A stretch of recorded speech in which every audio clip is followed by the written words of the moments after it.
So here we are with my amazing Colombian coffee. Delicious that I prepared today with my French press. So here we go. So the history of coffee. So coffee is originally from Ethiopia, from the high forest from Ethiopia. How did it get discovered? According to the story, there was a goat farmer that was called Kalti. His goats were disappearing and were eating from this strange red berry.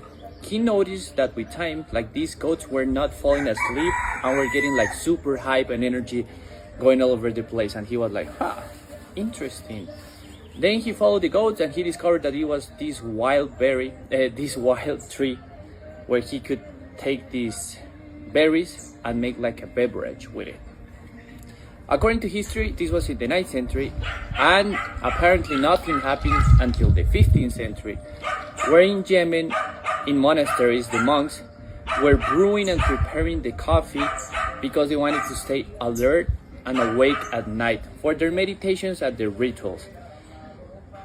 Therefore, in the Arabian Peninsula and in countries like Iran, Egypt, Syria, and Turkey, as we know them right now, this trade began to happen in a larger scale.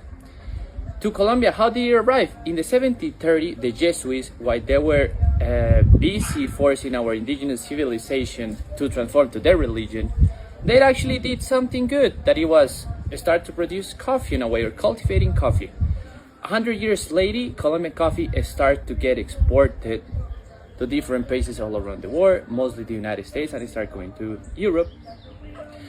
And take a look at this one. In 1959, Juan Valdez, that is the most renowned brand of coffee all around the world, got created. Actually, Juan Valdez got spread worldwide, when I don't know if you guys have seen Bruce Almighty film, where Bruce is like typing in the computer like, and he's getting super energized. And out of nowhere, Juan Valdez arrived with his mule here. He was like, "Oh, Juan, thank you so much for your coffee. It's delicious." And Juan Valdez got renowned all over the place. Since then, I want to talk about right now about the most important exporters all around the world. The first one, because of the large-scale production that they have, is Brazil. Even though last year and the couple of last year they had like production problems due to rains, but it still like dominates the coffee market. The second place goes Vietnam. The third one goes Colombia.